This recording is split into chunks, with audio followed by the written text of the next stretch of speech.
നിങ്ങളുടെ ഫേവറേറ്റ് സീരിയലുകൾ ടിവിയിൽ വരുന്നതിന് മുൻപേ സൺ നെക്സ്റ്റ് ആപ്പിൽ കാണാം. ഇനി എല്ലാവർക്കും മുൻപേ കാണൂ. ഇപ്പോൾ തന്നെ സൺ നെക്സ്റ്റ് ആപ്പ് ഡൗൺലോഡ് ചെയ്ത് സബ്സ്ക്രൈബ് ചെയ്യൂ. എന്ന് പോകുന്നില്ല.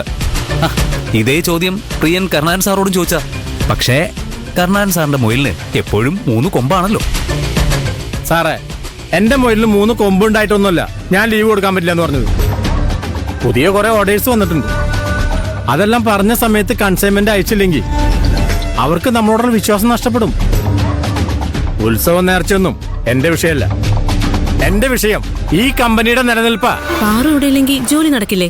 ഇവളിവിടെ ഇല്ലാതെയും ഇവിടുത്തെ ജോലികൾ നടന്നു പോകുന്നുണ്ടെങ്കിലേ മാസാമാസം ശമ്പളം കൊടുത്തേ ഇവളിവിടെ നിർത്തേണ്ട കാര്യമില്ലല്ലോ.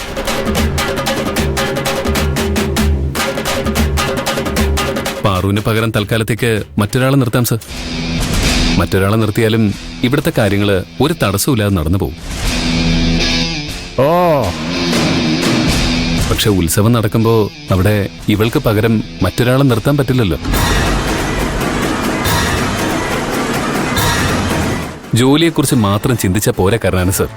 കമ്പനിക്ക് വേണ്ടി ആത്മാർത്ഥമായിട്ട് ജോലി ചെയ്യുന്നവരെ കുറിച്ചും ചിന്തിക്കണം. അങ്ങനെയാണെങ്കിൽ നീ ഒരു കാര്യം ചെയ്. എന്റെ കസേര കയറിയിരുന്ന് ഇവിടുത്തെ പ്രൊഡക്ഷൻ നോക്കിക്കോടാ.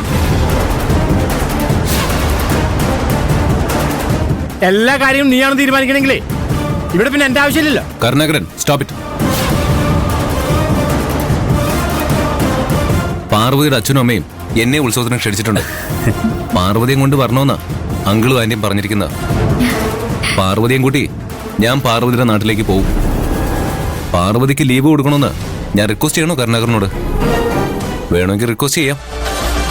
കരുണാകരന്റെ കാറ്റ് പോയി. കൈലാസ് സാർ പറഞ്ഞ സത്യമാണോ? കൈലാസ് സാർ എന്റെ നാട്ടിൽ വരുന്നുണ്ടോ? പാർവതിയുടെ അച്ഛനും അമ്മയ്ക്കും ഞാൻ കൊടുത്ത വാക്കാത്.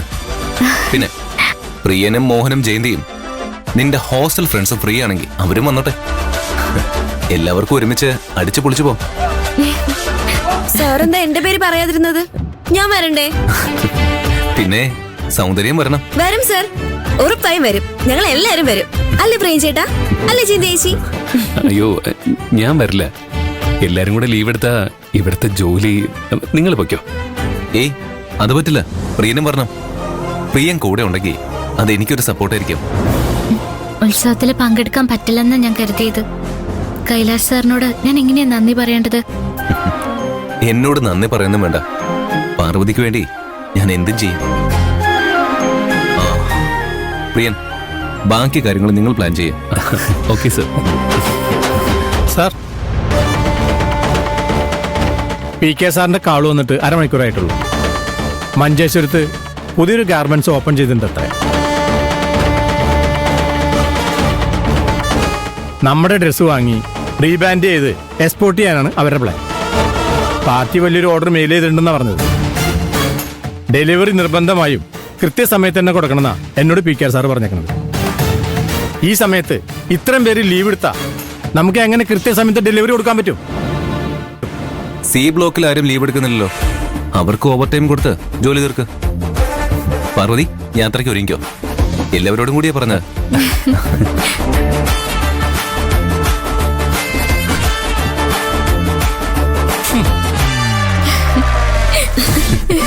കരുനാഗത്തിന്റെ ഫ്യൂസ് പോയി. തോൽവികൾ ഏറ്റുവാങ്ങാൻ കരുനാഗത്തിന്റെ ജീവിതം ഇനിയും ബാക്കി.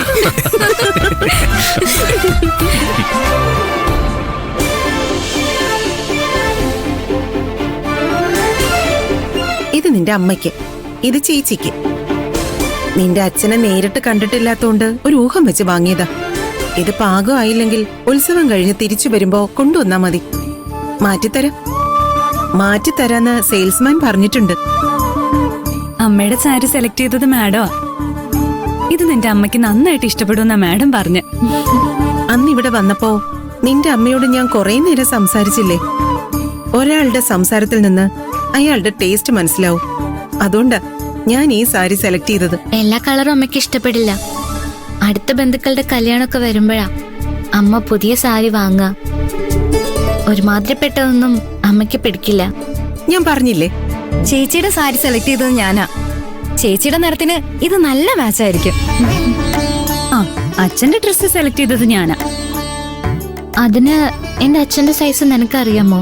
നിന്റെ അച്ഛനെ നേരിട്ട് കണ്ടിട്ടില്ലെങ്കിലും അച്ഛനെ കുറിച്ച് നീ എപ്പോഴും പറയുന്നത് ഞാൻ കേൾക്കാറുണ്ടല്ലോ. സ്നേഹമുള്ളൊരു അച്ഛൻ, കുടുംബത്തിന് വേണ്ടി മാത്രം ജീവിക്കുന്ന നല്ലൊരു മനുഷ്യൻ. പിന്നെ ഞാനൊന്നും ആലോചിച്ചില്ല. എന്റെ അച്ഛന് ഇഷ്ടമുള്ള ഒരു കളർ സെലക്ട് ചെയ്തു, അച്ഛന്റെ സൈസും അതിന് മാച്ചായ ഒരു മുണ്ടും എടുത്തു. ഇതിന് വലിയ വിലയായിട്ടുണ്ടാവില്ലേ മാഡം? വിലയൊക്കെ നീ എന്തിനാ അറിയുന്നെ? കൊണ്ടുപോയി അച്ഛനും അമ്മയ്ക്കും ചേച്ചിക്കും കൊടുത്താ പോരെ? അച്ഛനും അമ്മയ്ക്കും ലക്ഷ്മിക്കും മാത്രമല്ല, ചട്ടമ്പി പാറു വരുന്നതും നോക്കി 3 ജൂനിയർ ചട്ടമ്പിമാര് അവിടെ ഇല്ലേ? നീതുവും അപ്പുവും അമ്പാടിയും അവർക്കും ഡ്രസ്സ് വാങ്ങിയിട്ടുണ്ട്. ഇത് ഞങ്ങൾ 3 പേരുടെയും വക. ഇതിനൊക്കെ നിങ്ങളോട് എല്ലാരോടും ഞാൻ എങ്ങനെയാ നന്ദി പറയേണ്ടത്? ഓ, തലയും കുത്തി നിന്നിട്ട് ഒന്ന് പോടി. നിന്റെ നന്ദി ഇവിടെ ആർക്ക് വേണം? എന്റെ അച്ഛനും അമ്മയ്ക്കും ഇതൊന്നും അല്ല വേണ്ടത്. നിങ്ങളും ഉത്സവത്തിൽ പങ്കെടുക്കുക വേണ്ടത്. ഭൂമിക മാഡവും മീരയും ആയിഷയും ജെനിഫറും ഒക്കെ ഉത്സവത്തിന് വരില്ലെന്ന് ഇന്ന് കാലത്തോടെ അമ്മ ചോദിച്ചു. ഞാൻ എങ്ങനെ വരാനാ പാറു? ഞാനില്ലെങ്കിൽ ഇവിടുത്തെ ഒരു കാര്യങ്ങളും നടക്കില്ലെന്ന് നിനക്കറിയില്ലേ? സിസിലിക്കാണെങ്കിൽ രാത്രി വീട്ടിൽ പോണം. ഭാഗ്യലക്ഷ്മിക്ക് ഇവിടെയുള്ള എല്ലാവരെയും നോക്കാൻ കഴിയോ? അതുകൊണ്ട് ഒരു ദിവസം പോലും എനിക്ക് ഇവിടുന്ന് മാറി നിൽക്കാൻ കഴിയില്ല. നിന്റെ വീട്ടിൽ വരാൻ ഉത്സവം വരണമെന്നൊന്നും ഇല്ലല്ലോ. സമയം കിട്ടുമ്പോ ഞാൻ വരുമെന്ന് നീ നിന്റെ അമ്മയോട് പറഞ്ഞേക്ക്. നിങ്ങൾക്ക് എന്റെ കൂടെ വന്നൂടെ? സെമസ്റ്റർ എക്സാമിന് ഒരാഴ്ചയേ ഉള്ളൂ. കടല് പോലെ പഠിക്കാനും ഉണ്ട്. അതിനിടയിൽ ഉത്സവം കണ്ടു നടന്നാ ഞാൻ പൊട്ടും. പാപ്പച്ചി എന്നെ തല്ലി കൊല്ലുകയും ചെയ്യും. ജെനിഫറിന് പഠിക്കാനൊന്നുമില്ലല്ലോ, അവള് വരുമായിരിക്കും. അവൾക്കും ആഗ്രഹമുണ്ട് മോളെ. ഉത്സവ പറമ്പിൽ നടക്കാനും പള്ളി പെരുന്നാൾ കൂടാനും ഒക്കെ അവൾക്കും ആഗ്രഹം ഉണ്ടാവും. പക്ഷേ ആരെങ്കിലും അവളെ തിരിച്ചറിഞ്ഞാ ശിവനെ പരിചയമുള്ള ഏതെങ്കിലും പോലീസുകാരെ കണ്ടാലും മതി, അപ്പൊ തന്നെ ശിവനെ വിളിച്ച് അറിയിക്കുകയും ചെയ്യും. ശിവനും അവന്റെ ആൾക്കാരും വന്ന് അവളെ കൊല്ലുകയും ചെയ്യും. നീ വിഷമിക്കണ്ട, ഇവരുടെയൊക്കെ ഒരു റെപ്രസെന്റേറ്റീവ് ആയിട്ട് ഞാൻ കൂടെ വരും. നീ വരുമോ? ഈശ്വര കാര്യമല്ലേ, ഇല്ലെന്ന് പറയാൻ എന്റെ മനസ്സ് അനുവദിക്കുന്നില്ല.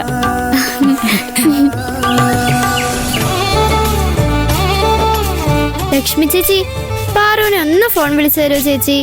കുറച്ചേരം സംസാരിച്ചിട്ട് വേഗം ഫോൺ വെച്ചോളാം. പാറുവിനോട് ഒരു കാര്യം ചോദിക്കാൻ വേണ്ടിയാ. അവളുടെ നമ്പർ വിളിച്ചിട്ട് ഫോൺ എനിക്ക് താ ലക്ഷ്മി ചേച്ചി. നിനക്ക് എന്താ അവളോട് ചോദിക്കാനുള്ളത്? അതാദ്യം പറ. അവള് പുറപ്പെട്ടോന്ന്. പുറപ്പെടുമ്പോ അവൾ ഇങ്ങോട്ട് വിളിച്ചോളും, നീ അങ്ങോട്ട് വിളിച്ച് ചോദിക്കൊന്നും വേണ്ട. എന്നാലും ഇവളെ വിളിച്ചു ചോദിക്കണോണ്ട് കുഴപ്പമൊന്നുമില്ലല്ലോ. കുഴപ്പമുണ്ട്. വരുമ്പോ അത് കൊണ്ടുവരണം, ഇത് കൊണ്ടുവരണം, പുതിയ ഡ്രസ്സ് കൊണ്ടുവരണം, വാച്ച് കൊണ്ടുവരണം, കണ്ണട കൊണ്ടുവരണം എന്നൊക്കെ പറയാൻ വേണ്ടിട്ടല്ലേ. അവള് വരുന്നതേ ടൗണീന്നാ, അല്ലാതെ അമേരിക്കന്നല്ല. അതിന് മാത്രം കാശൊന്നും അവളുടെ കയ്യിലില്ല. അവളുടെ കയ്യിൽ കാശില്ലെങ്കിൽ ലക്ഷ്മി ചേച്ചി പ്രിയൻ ചേട്ടന്റെ ഫോണിൽ വിളിക്ക്.